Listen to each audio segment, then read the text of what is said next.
right, good morning, everybody. Today is Tuesday, May 12th, 2015, and this is Before the First Cup with Jules here on UCY.TV. Happy Tuesday, everybody. It is 68 degrees and mostly cloudy here in upstate New York. Actually, we had a pretty wicked thunderstorm come through here about 11 o'clock last night. Some of you in chat were here with me, and I had headphones on. I was getting a little bit nervous, but no major damage, which is good compared to some of the damage that happened down south from that same storm as it whipped through. It was pretty nuts. So I was really trying to figure out this morning what really pushed my red button this morning to talk about. Normally, I talk about things that get me fired up first thing in the morning because it makes it easy, puts a little emotion behind it, and hey, it's always fun when we get Jules fired up when she's still half asleep. And what I decided today, I think we're going to talk about our robots. Yes, artificial intelligence and robots. I happen to start scrolling down through some of my Before the First Cup posts over the last few days, and I see a trend. There's all kinds of stuff going on with the technology right now, so we're going to talk about that today, I think.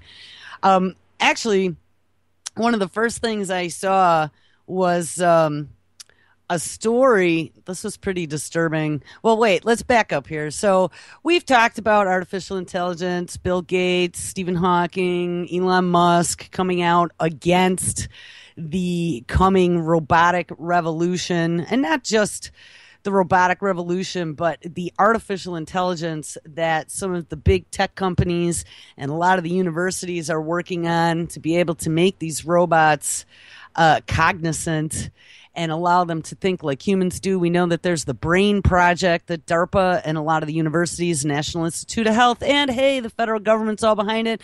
And there's all kinds of global agencies that are behind it as well. And with this BRAIN project, they want to be able to crack the mysteries of the brain. Of course, it's being done under the guise of the fact that they can cure disease, and it's going to make us so much healthier in the future because any of our mental diseases can be cured. But I've always seen it as a way to enslave us when they will be able to decode your thoughts, know what you're thinking, know how you're thinking it, see your dreams, be able to anticipate your thoughts. Then we have thought crime. I saw a story this morning. Actually, I saw it last night, but there was a clip this morning speaking about thought crime, about that Jeffrey Sterling. I don't know if you guys remember him. He was the CIA leaker back quite a few years ago already, 2-3 years ago. He had come out to like a New York Times reporter, I believe, talking about some of the things that he had known when he was in the CIA about us trying to thwart Iran's nuclear program.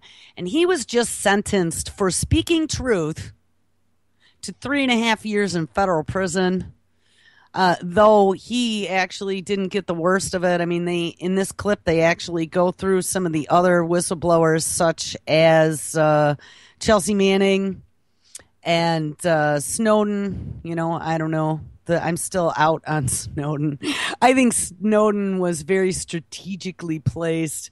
I'm not quite sure if he was on our side or their side or double, triple agent. But regardless of whose side he was on, there was a lot of information that came out that they probably wanted to get out.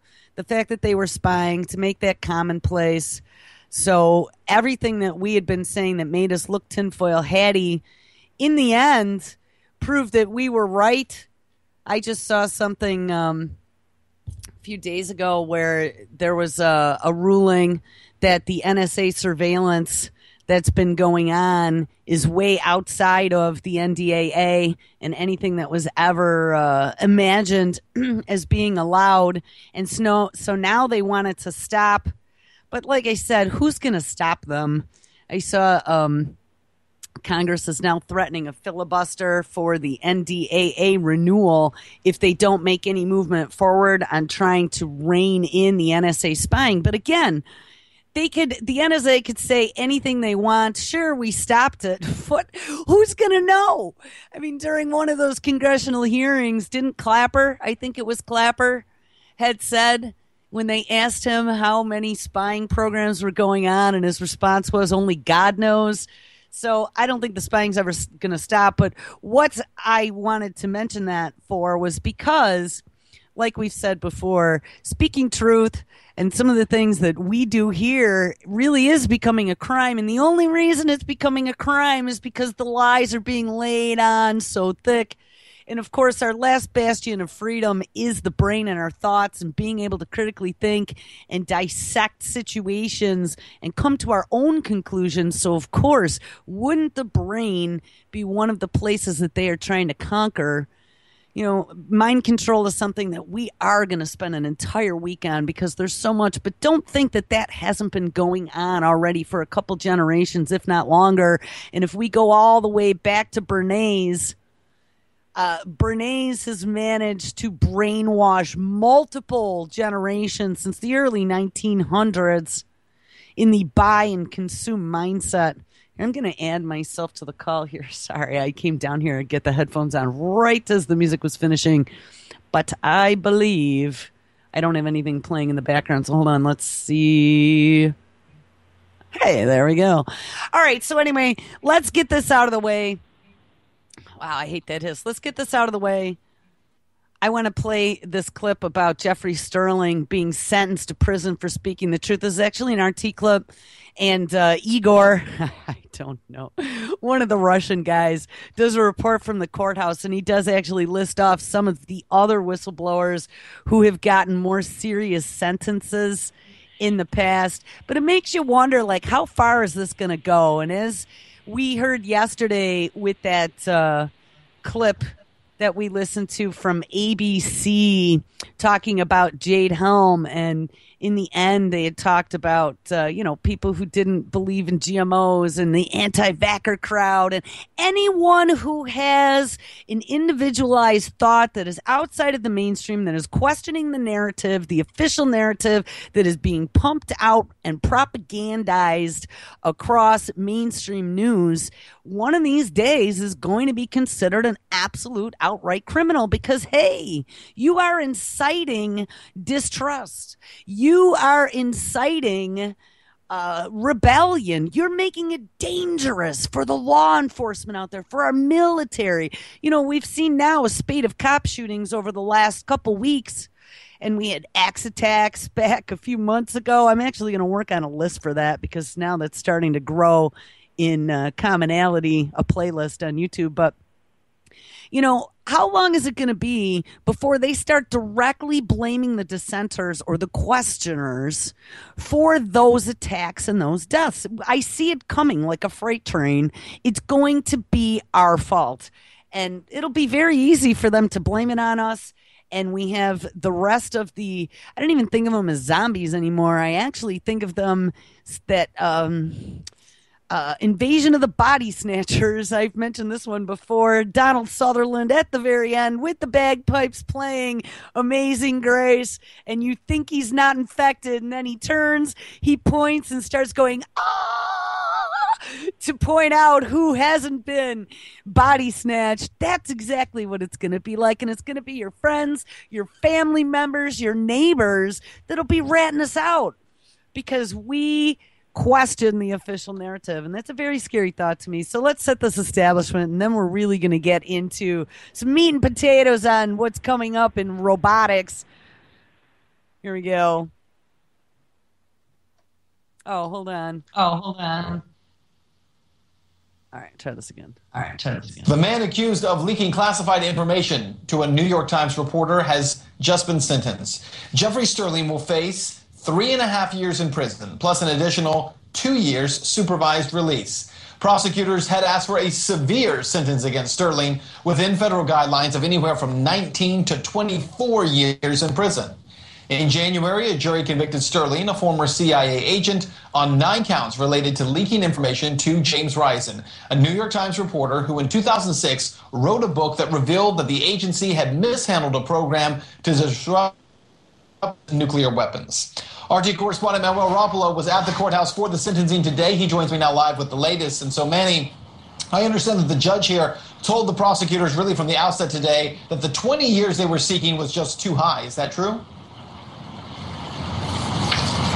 That's absolutely right, Ben. And it was an emotional day here inside this Virginia courthouse. Jeffrey Sterling was convicted by a jury back in January. We heard that sentencing today, that sentencing of 42 months and an additional 2 years of supervised release. Now, this sentence was related again to that leaking of classified information pertaining to the U.S. government selling faulty nuclear secrets to the state of Iran through a Russian intermediary. Now, the prosecution today began speaking again, painting Jeffrey Sterling as this disgruntled CIA employee hell-bent on making the CIA look bad. Of course, the defense asked Judge Berkema, asked her to look at previous sentences of other leakers, of other whistleblowers, so that whatever sentencing that she gave to Sterling would be a fair sentencing. Now, I want to point to some of these examples. The first, of course, being General Petraeus, who went on trial for passing along classified information to his biographer, also happened to be his mistress. Now, General Petraeus only received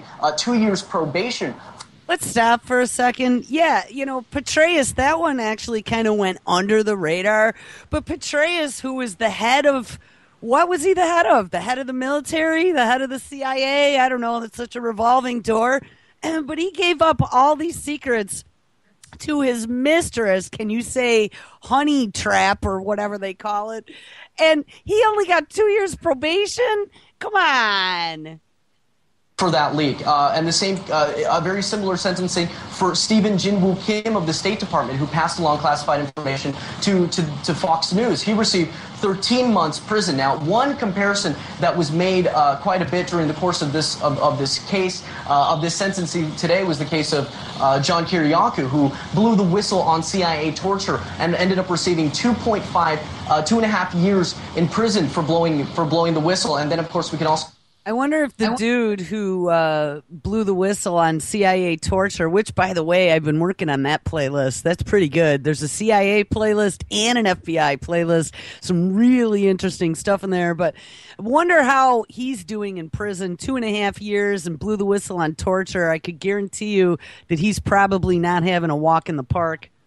To point to the instance of Chelsea Manning, responsible for the largest declassification of government documents in the history of the United States, received 35 years in prison for that. Of course, Judge Berkema admitted today that the vast majority of evidence presented that resulted in the sentencing today was all circumstantial. A majority of this evidence was circumstantial evidence. Of course, the judge also said that Sterling's sentence would need to be higher than Kiriakou, because while both men were convicted of revealing the identity of a undercover human asset, it was only Kiriakou that admitted guilt. It's worth noting that Jeffrey Sterling, throughout the course of this trial, has maintained that he's innocent. Now, again, it was a very emotional day today in court. Jeffrey Sterling did get a chance to speak before the judge, thanking the court for their courtesy, thanking the judge for allowing Sterling to attend his brother's funeral, his brother being a former Marine. Now, again, I want to point to the fact that the prosecution throughout the course of this trial went on and painting Jeffrey Sterling as this disgruntled employee, this disgruntled CIA employee, using words like traitor, using words like liar, words like selfish, and other words like that. And so they You're a traitor, you're a liar, and you're selfish if you come out because you finally, after being part of the machine, have and find some moral fortitude to open your mouth and tell the truth about wrongdoing that is going on. And what happens? You get eviscerated. I mean, this is just unbelievable to me. These people were whistleblowers. I thought that there were whistleblower protections in place that protected these people for leaking information to the journalists. And the journalists were supposed to be the last check and balance in the world of freedom, aren't they? So this, to me, when I saw this today, I could not believe that there was another guy that they have just now sentenced to jail for opening his mouth about something that he saw that was wrong. Did a good job of convincing the jury to convict Sterling on all counts. And I think a lot of people here, especially a lot of whistleblower advocates, be expecting the punishment to be even harsher, considering how we've seen whistleblowers convicted in the past by similar courts. Now, the defense did make it a point to say that not a lot of defendants get as much support, letters of support, as much as Jeffrey Sterling received. This includes a letter from Desmond Tutu asking Judge Burkema to be fair in her sentencing. Now, we do have to. Is Tutu still alive? I didn't think that Tutu was still alive, but hey, Desmond Tutu supported him. I mean, this to me just makes me very angry, because if there was ever a question in your mind that they are going all full out, balls out against anybody who is trying to get the truth out there, this is it. This is absolutely it. As our government, our elected officials, all the way up the line. And I mean, we're even seeing doctors, in regards to vaccinations, let's say, it's all a web of lies, right? Don't believe anything that you're told. But if you come out and in any official capacity try to get the truth out, if you start making waves, you become a criminal and a traitor.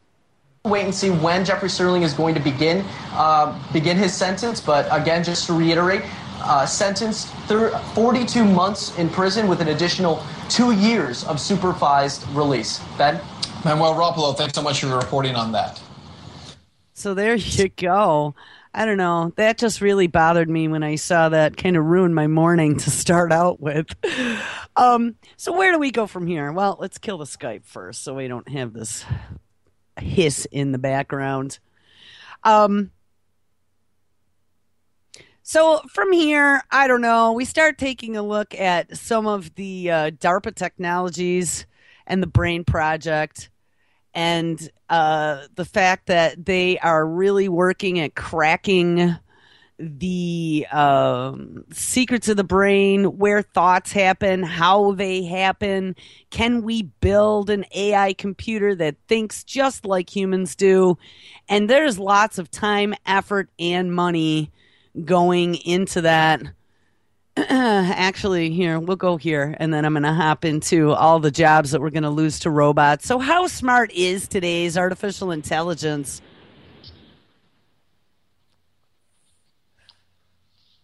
You may not realize it, but artificial intelligence is all around us. We rely on smart machines to scan our checks at ATMs, to navigate us on road trips, and much more. Still, humans have quite an edge. Just today, 4 of the world's best Texas Hold'em poker players won an epic 2-week tournament against, yes, an advanced computer program. The field of artificial intelligence is pushing new boundaries. Srinivasan has the first in a series of stories about it and the concerns over where it may lead. It's the latest report in our ongoing Breakthrough series on invention and innovation.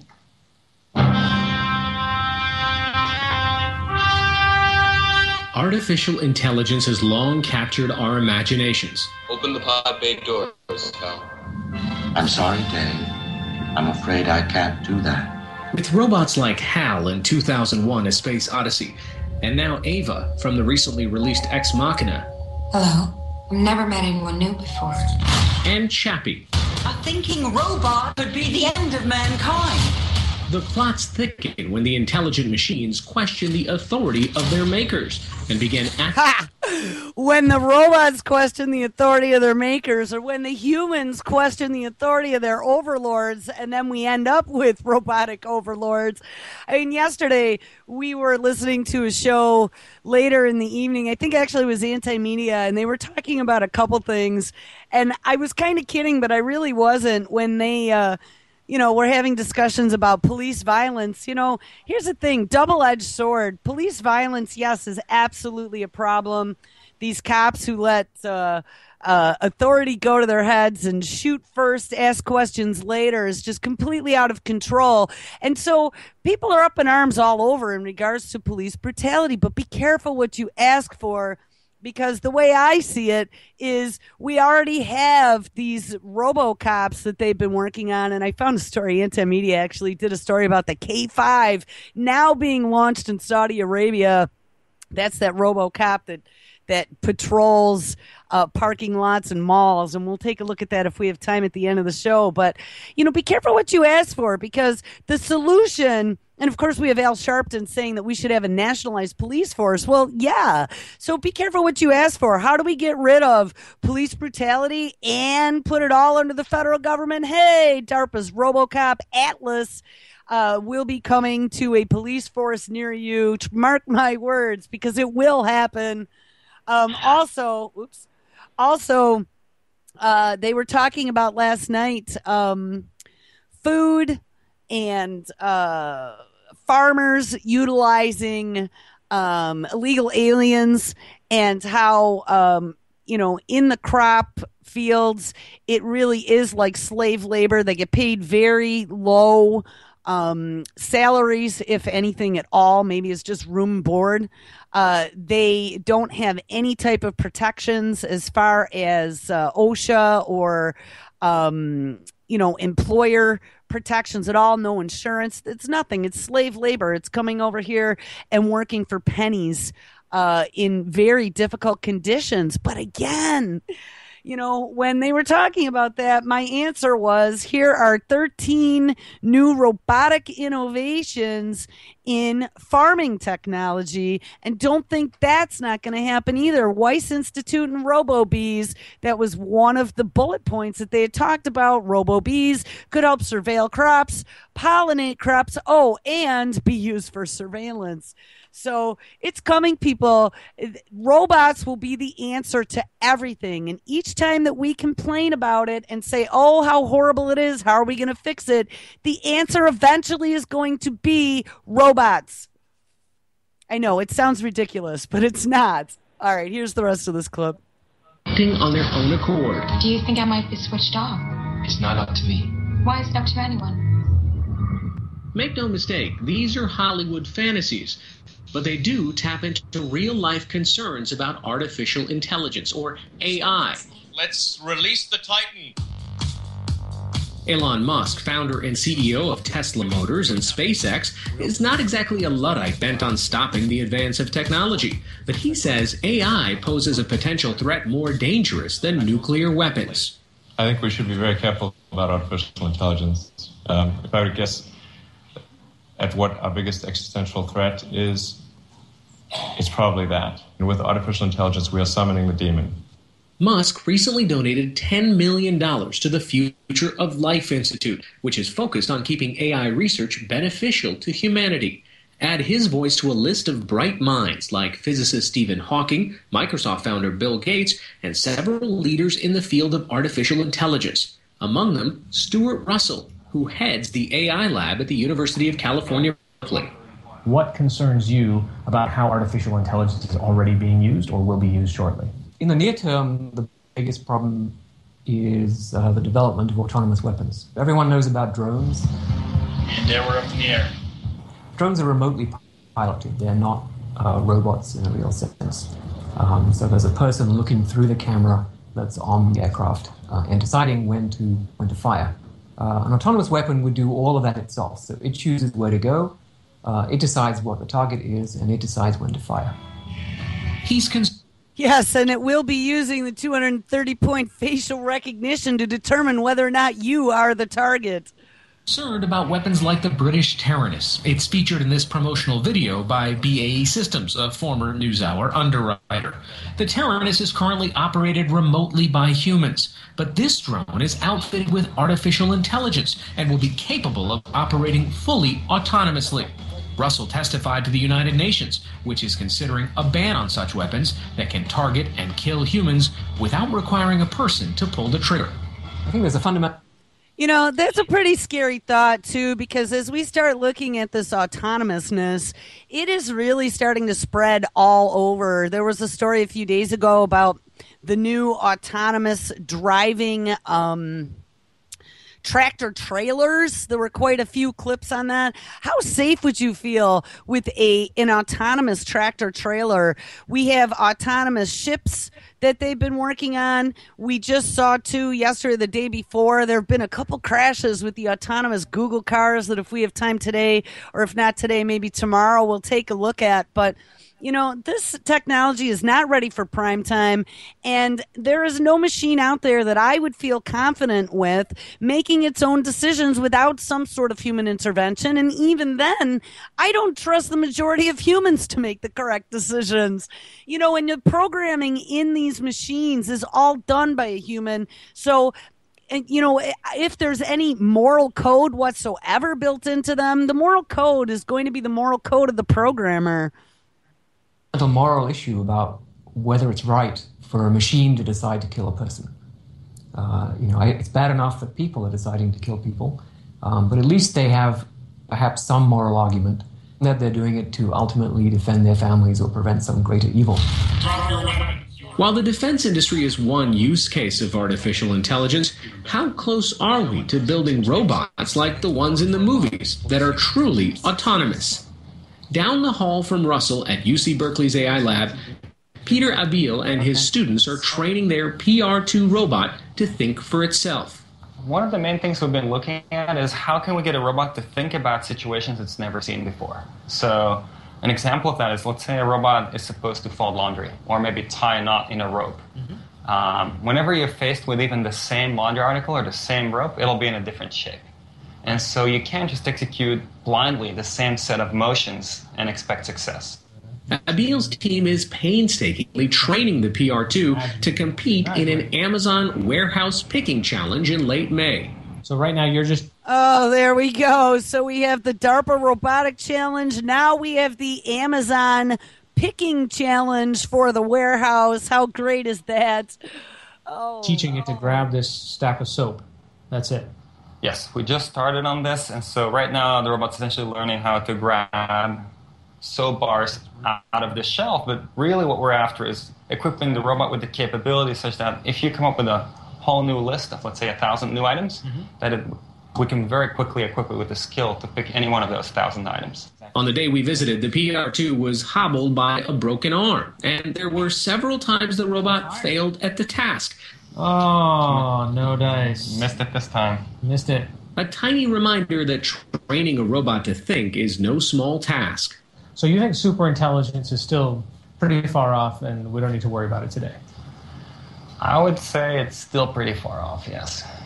But while training this robot may be tough today, not everyone thinks superintelligence is far out of our reach. Ray Kurzweil is Director of Engineering at Google. He spoke to us in his capacity as an independent inventor of devices like the flatbed scanner. Among his many awards sits a technical Grammy for inventing the first computer-based instrument that could realistically play like a piano. Holy crap. So they just showed Kurzweil playing a piano with the interviewer standing next to him. Kurzweil just looks like 20 years got added or taken off of his age. I mean, maybe he used a little bit of Grecian formula, and I know he does all kinds of cocktails, youth cocktails, but holy shit, Kurzweil. I mean, he definitely, from those interviews we watched back a few months ago, which had to have been at least 5-6 years old, and he was already graying around the temples and looking a little wrinkly. He sure looks pretty young in this clip. Kurzweil says machines are on track to be on par with human intelligence in less than 15 years. By 2029, they will actually read at human levels and understand language and be able to communicate at human levels, but then do so at a vast scale.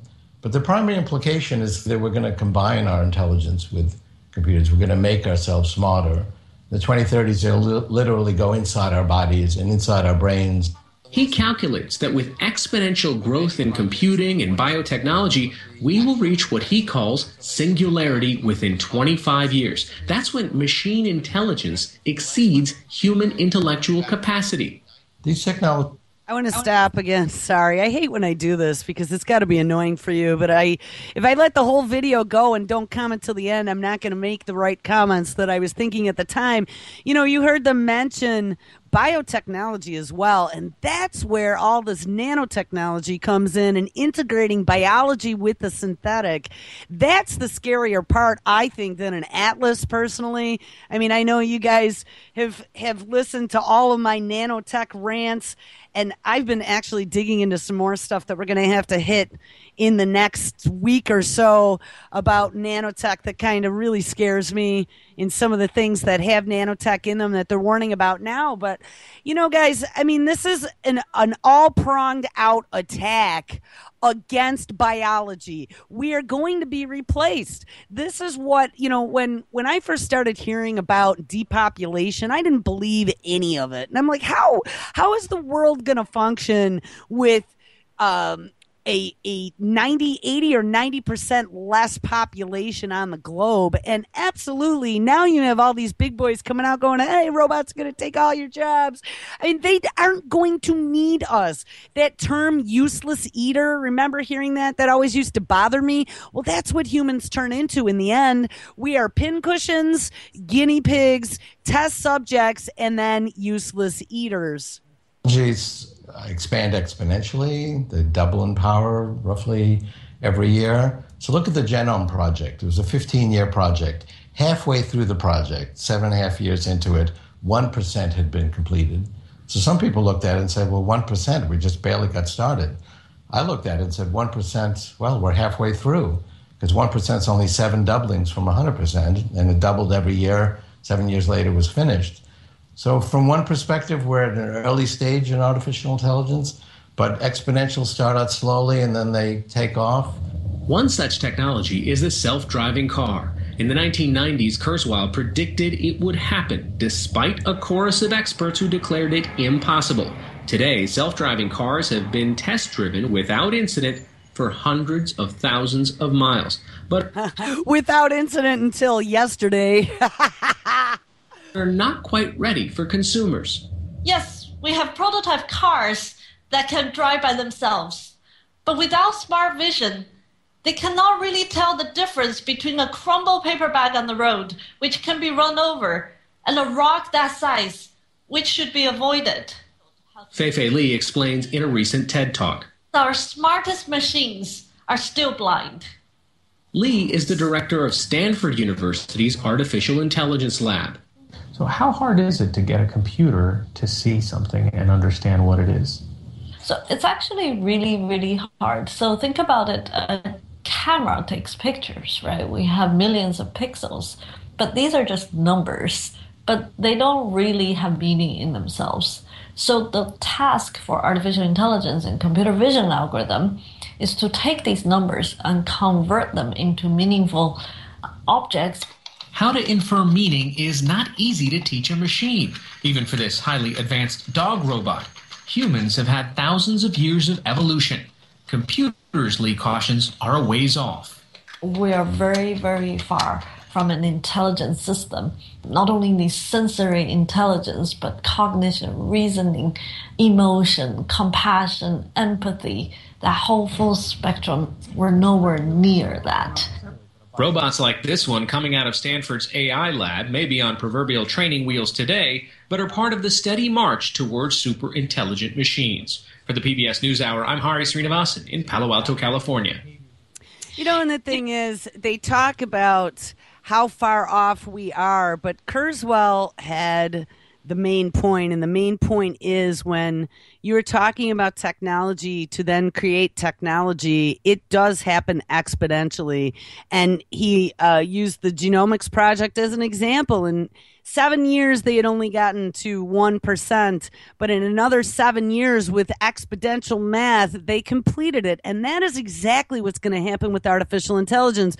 We're in the infancy right now. We have Google, for example, utilizing YouTube and the things that we push up to YouTube. You know, that woman was saying that artificial intelligence has issues with identification, but they are using YouTube videos to help train these artificial intelligent entities, I'm going to call them, to recognize objects. And think about it. We're building the database of our everyday lives and our everyday objects that now Google is using to teach these artificially intelligent entities what objects are. And it's a blank slate like a child. And as they start getting better at connecting synapses and neurons, and I just saw all kinds of stories. I mean, they're building all of these brains on a chip and brains in a computer and using encephalograms on heads to try to understand where all these different areas and functions are. Don't think that it's going to be another 50 years before we get to a super intelligent artificial intelligence. I totally am on board with Kurzweil in this one perspective. I don't think that his date of 2020 or 2030 is too far off, to be honest. One of the last things in that video that that professor mentioned was that the reason why AI isn't ready for prime time is because it doesn't have any emotions or empathy or anything like that. And see, that's the biggest worry. That's why I worry about when we cry about police brutality and we have this double-edged sword that at some point in the future, RoboCop is coming. Those RoboCops aren't going to have any types of emotions. You know, don't you guys remember Star Trek Next Generation? Data, that was the one thing that Data always wanted as an android, was to have emotions. Remember what happened when Sun Young put in the emotion chip? He malfunctioned. No, I don't know. I mean, I don't think that human empathy and human emotion is something that some of us have. It's something that's being bred out of society where we have this narcissistic, centralistic, me society that has no empathy anymore. That's how all of these global calamities, bodies piled, deaths, children burned at Waco. I was just talking about that the other day. I'd never seen the Waco documentary. It was horrifying. How are things like that allowed to happen? And not only allowed to happen, but on American soil. And as they start playing mind games with all of us and convincing the public that anyone who stands up, anyone who speaks out, anyone who has any intelligent thought and questions the official narrative is demonized, it is very easy to play on those emotions, fear, and get the majority of the population to look at us as enemy. And when you have enemy, now it's all about keeping you and your family safe. Kill the enemy. You know, this is frightening to me. They really are playing on our biology, on our chemical reactions in our brain, and manipulating them perfectly as they bring in problem, reaction, solution. Hey, robotics will come save you. Hey, superintelligence will fold your laundry. You know, in that one clip, he looked pretty cool, man. I'd love to have a laundry folding robot. But I'm sorry, I don't want Jibo reading my child bedtime stories while analyzing her emotions. And there was actually a new story on Jibo. If we have time, we're going to hit that up. I just wanted to read a little bit of this, how Google is teaching computers to see. Google is attempting to teach computers to recognize human faces without telling the computing algorithms which faces are human. It is a machine learning problem made for this era of unstructured data and easy access to large computer clusters. It could help the search giant make huge strides in building the next big opportunity in technology, enabling computers to see. And this article was from 2012. I know I've read more recent than this. They were actually flipping through all the images and teaching them about objects and everything. This is a Google research paper. And remember, Kurzweil is the head of engineering for Google. A Google research paper prepared for the upcoming International Machine Learning Conference explains how Google has managed to distinguish human faces with a 15.8% accuracy using 1,000 machines with 16,000 cores and an image repository. I'm sure that they're way better than that now. It can also recognize cats and body parts, elements chosen because they were so common on YouTube stills used to create the image database. that researchers use to train the algorithm. Remember, it's all about the algorithm when it comes to computing.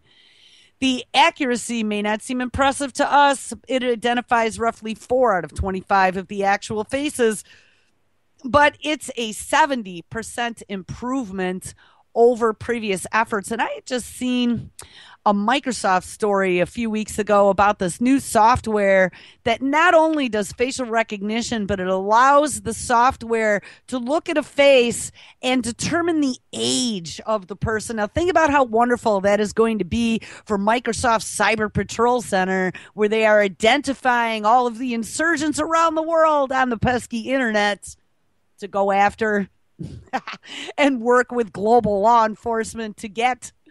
Anyway, back to the story. The net result is Google has taken thousands of images, cleaned them up, and learned how to group similar images into categories such as faces or cats. This has been possible using state-of-the-art systems for a while, but those required tagged images as well as a long learning period. Google's experiment tried to use unlabeled images, and through a lot of computer learning process to reduce the time it took to train the algorithm from weeks to just 3 days. And remember, I mean, we have so much technology now. That was 2012. We're in 2015, and things are moving exponentially now, people. There's a story that came out of phys.org 17 hours ago. Researchers seeking to make computer brains smarter by making them like our own. In what marks a significant step forward for artificial intelligence, researchers at UC Santa Barbara have demonstrated the functionality of a simple artificial neural circuit. For the first time, a circuit of about 100 artificial synapses was proven to perform a simple version of a typical human task, and that is image classification. It's small, but it is an important step, says Dmitry Sukov, a professor of electrical and computer engineering at UC Santa Barbara.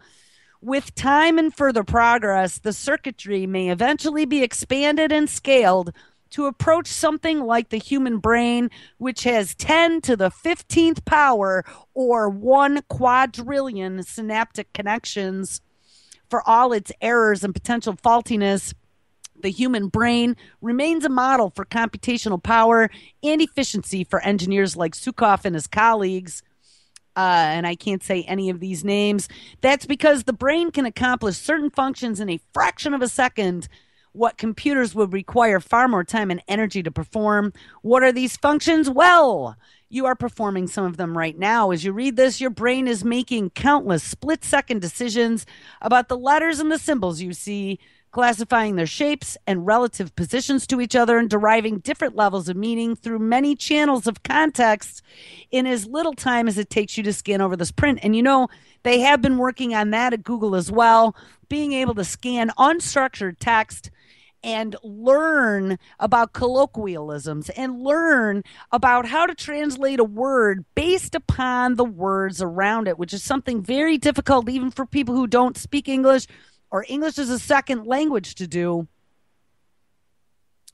In the researchers' demonstration, the circuit implementing the rudimentary artificial neural network was able to successfully characterize 3 letters, Z, V, and N, by their images, each letter stylized in different ways or saturated with noise in a process similar to how humans pick out friends from a crowd. Yeah, and facial recognition already is able to do that based upon your clothing and changes in your appearance. They're pretty good at it. Or find the right key from a ring of similar keys. The simple neural circuitry was able to correctly classify simple images. While the circuit was very small compared to practical networks, it is big enough to prove the concept of practicality. According to Gina Adam, as interest grows in the technology, so will research and momentum. And as more solutions to the technological challenges are proposed, the technology will be able to make it to the market sooner. Wow, I am just so excited. And yes, Mr. Joe Friday, if you're out there, this is using a technology that you dropped me a link on called the Memristor. Key to this technology is the memristor, a combination of memory and resistor, an electronic component whose resistance changes depending on the direction of the flow of the electrical charge. Unlike conventional transistors, which rely on a drift and diffusion of electrons and their holes through semiconducting material, the memristor operation is basically an ionic movement, similar to the ways human neural cells generate neural electrical signals. So that's great, man. I'm so excited. Oh, where do we go? Where do we go from here? Well, I don't know. Here's two more. Here's a story from Hecty. We're measuring our kids' brains, and their brain waves make them smarter. This is from May 11th, yesterday. Science has yet to invent a device that can read your mind, but that day is coming, and it's a lot closer than you think. Using galvanic skin response sensors, electroencephalographs, and cameras that track eye movements and record facial expressions, brain researchers already believe that they can tell when you're fascinated, bored, confused, or excited, angry, or serene.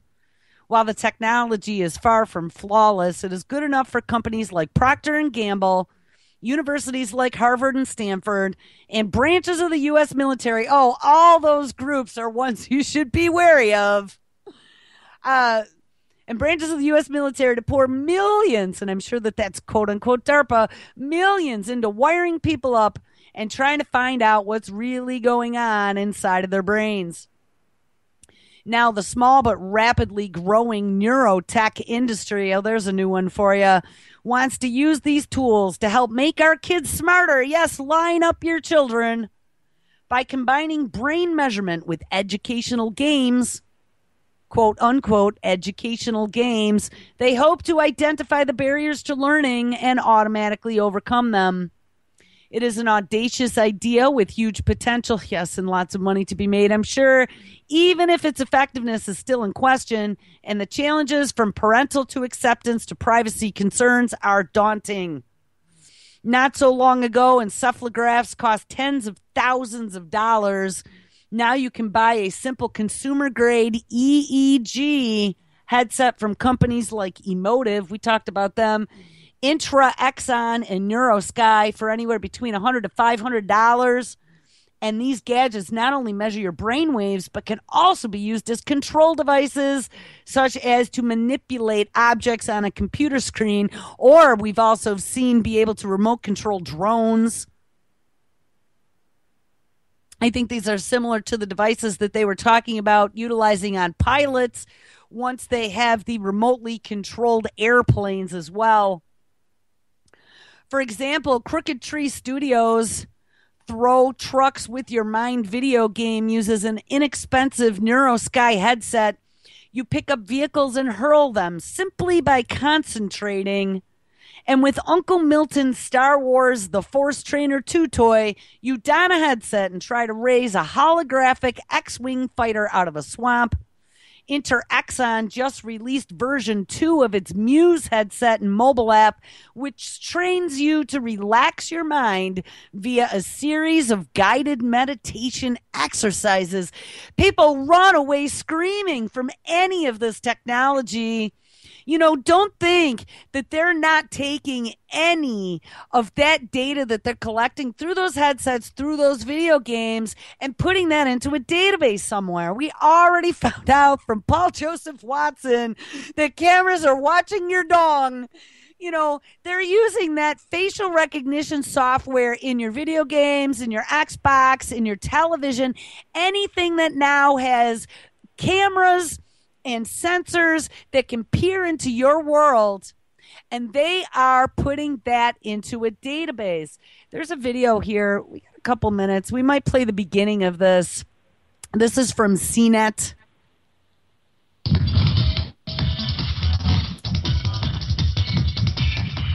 Today on Future Tech, we're talking about mind control, which, as it turns out, sometimes means getting control of your own mind. I know it sounds sci-fi, but it's a reality, and this is just one of the devices making it happen. where I'm going to take you is our... And NeuroSky is one of the companies behind the futuristic technology. They've developed a type of headset that actually reads your brainwaves, or EEG. Oh, that's fine. That's fine. This appears to be my brain. This is your brain Like what? digitized. Okay. So the first thing you're going to notice is that white line, which is called the raw EEG signal. And that's just a completely unfiltered reaction of the electrical energy that's coming off of your forehead. Then, using sophisticated algorithms, the software takes the data from my brain and shows my mental state. You are very attentive. Oh my God. This takes the data from your brain and even said, this is your brain digitized, but it takes the data from her brain and shows her mental state. How long is it going to be before we're all required to wear our NeuroSky headbands? I mean, this is just nuts. Individual. So, From there, I can start training my mind. I can see my brain doing things. This is where yoga practitioners can be really good because they can just... I mean, every time you get angry, it's going to be like one of those dog collars. Every time you get angry, you're going to get an electrical zap to the forehead. You know, and it's going to use Pavlovian responses to try to make us a less violent society. I mean, that's Agenda 21, Buck Rogers in the 21st century, scary stuff. Turn it on and just lower the heart rate, lower the metabolism, and be relaxed. And it's all done with this little headset and clip-on earpiece. So just logistically, like how is this talking to this? Is it Bluetooth? The way that it works is that your body gives off electrical signals, and we make instruments that measure that, and then via Bluetooth it communicates with the device. Should we, like, take this baby for a ride? By this baby, I guess I mean my brain. So, Molly, what you're playing here is a game called Focus Pocus. It's a very fun game around attention, relaxation. First, I grew a plant with my mind. Deep breaths, everyone. It makes me really nervous to think about relaxing. Who's that guy? Paradoxically, I seem to relax more when I talk. In the video game, when she didn't relax, a little demon popped out in front and her plants died. We only got a couple minutes left, so I don't want to go too much more into this because I have one more story I want to get to. But look at how they're doing this. They're using these games that make it look like it's just so much fun and, hook your kid up and let us get all these readings from your child's mind and throw it into our database to perfect our technology that's going to be enslaving you. Don't think that isn't going to happen. You're going to have to wear one of these. I know it. At some point in the future, we're all going to have to wear one of these to, I don't know, protect us from road rage. All right, let's go to this last story. 9 jobs that humans may lose to robots. It says, are humans becoming obsolete in the workforce? All signs point to yes. As IBM Watson has proven on Jeopardy, robots are becoming smarter than people. They may make fewer mistakes and they don't get bored. Yeah, they don't take sick days or vacations or need health insurance either. By 2013, so this is a little bit older article, there will be 1.2 million industrial robots working worldwide, and that is one robot for every 5,000 people on planet Earth, founder of How Stuff Works says. Robots are currently analyzing documents, filling prescriptions, and handling other tasks that were exclusively done by humans in the past. All right, let's go through these jobs. Job number 1, pharmacist. The next time you drop off a prescription, you might see a robot behind the counter. Number 2, lawyers and paralegals. Instead of paying an army of lawyers and paralegals to review your documents, software can do the job in a fraction of the time for a fraction of the cost. Number 3, drivers. Google announced it was working on its automated cars, a way to increase safety and help humans reduce the time commuting to work. Self-driving cars are going to be the savior of man, I'm sure. Number 4, astronauts. Through a partnership with General Motors, NASA's Robot 2 is the latest example of Android technology that they will be hoping to send to space. And I think they did, actually. Store clerks. companies, so that's number 5, I think. Companies are increasingly looking for ways to sell more products with fewer employees. We have ATM machines, reduce the need for tellers, virtual assistants answer questions, and service machines are reducing the need for checkout clerks. There was also some video from a few weeks ago in Japan, I believe, of the new store clerks that answer questions that are like Android-ish and look very, very lifelike. Number 6, soldiers. Of course, we knew this one, and I would also say police force. Although soldiers have yet to be replaced by an army of robots, we seem to be moving in that direction as drones and other machines are increasingly being used in reconnaissance and combat missions. Number 7, babysitters. Now, this one was kind of frightening to me, but they don't mention it here, but I would also say robots for elderly care as well, convalescence. If there's anything we've learned from Hollywood, it's that robots are not only deadly weapons, but they're also great for entertainment. Ha ha ha. Aeon, a Japanese retailer, introduced the 4-foot-tall yellow and white robot at stores in 2008, whose job it is to babysit children while adults shop. Number 8, rescuers. Robots reach areas that are inaccessible to humans and can provide crucial help in rescuing victims from natural disasters. And with rescuers, we've also seen many of those rescue bots have also included in their bullet point on their propaganda sheet that they'll be good for surveillance as well. And number 9, sports writers and other reporters. What? Yes, we don't need independent investigative journalists anymore. Let's just give it up to the robots. Using software developed by Northwestern University, narrative science specialists in machine-generated stories. One of their customers, the Big Ten Network, which is partially owned by Fox Cable, says it uses this service for baseball and softball coverage because it is cheaper. It's considerably less expensive for us to go this route using robots than for us to try to have our own beat reporters at the end of each one of these games. Says Mike Calderon, Big Ten's director of new media, tells Bloomberg Businessweek. After a game, scorekeepers email game data to Narrative Science, which feeds it into a computer and spits out a story in minutes. So there you go, people. The truth will be written by a robot. And we'll be this is just unreal. This is one of my red buttons we haven't touched on in a while, and we might have to continue tomorrow because I didn't even get anywhere near being done. All right, guys. Well, we got about 20 seconds left of the show. It is Tuesday, I believe. Yes, it is Tuesday. So make sure you stick around tonight. It's always a good night. Mr. Kevin Blanche is live up next. Then we have Chuck Ocelli and the Ocelli Effect live at 6. Against the Wall Recall with JJ at 8.